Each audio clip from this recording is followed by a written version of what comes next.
જૂનાગઢના ભવનાથ મંદિરના મહંત પદને લઈને વિવાદ ફરીથી ચરમસીમાએ પહોંચ્યો છે। ભવનાથ મંદિરના વર્તમાન મહંત હરિગીરીની મુદત આવતીકાલે 31 જુલાઈએ પૂર્ણ થવા જઈ રહી છે। આ સંદર્ભે મંદિરના વારસદારી પદ માટે સીધી લીટીના રાજગીરીએ દાવો કર્યો છે અને તેઓએ 1 ઓગસ્ટે ભવનાથ મંદિરમાં પ્રવેશ કરવાની મંજૂરીની માંગ પણ કરી છે।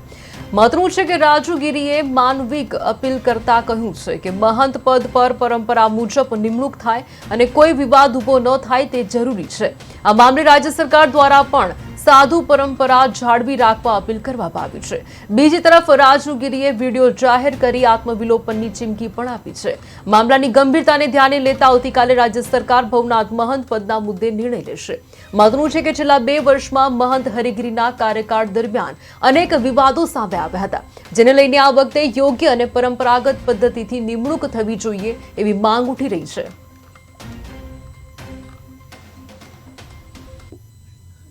સીધી લીટીની અંદર અમે વારસદાર છીએ।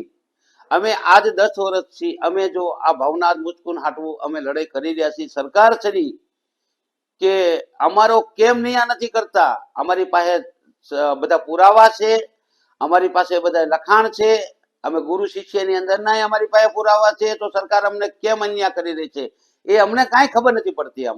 હરિગીરી બાપુને મહંત બનાવવામાં એ વખતે કલેક્ટર સાહેબની ભૂલ, એ કલેક્ટર સાહેબની ભૂલ છે કે કલેક્ટર સાહેબે કેવી રીતે નિમણૂક કર્યા। અમારો હક દાવો છે, અમારી પાસે બધું છે, તો એમને કેવી રીતે નિમણૂક કર્યા?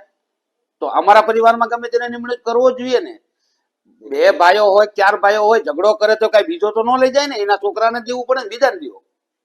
31 તારીખે મુદત પૂરી થાય છે તો શું કરશો? 31 તારીખે હું માંગણી એવી કરું છું કે અમને મહંત નો બનાવે તો અમને પૂજા પાઠ આપે। અમારા ગુરુની પૂજા કરવા માંગીએ છીએ અમે, અને અમારા ગુરુની પૂજા પાઠ નહીં કરવા દે તો અમે કાયમ માટે સરકાર જોડે લડાઈ ચાલુ રહેશે। અત્યારે જે અમે પૂજા કરવા ત્યાં જઈએ છીએ ગુરુદ્વારે, તો અમને જેમ કેમ બહારની પબ્લિક આવતી હોય એમ કે દર્શન કરી લીધા નીકળો બહાર, આવી રીતનું અમારી પર વર્તન થતું હોય છે। તો શું કરશો?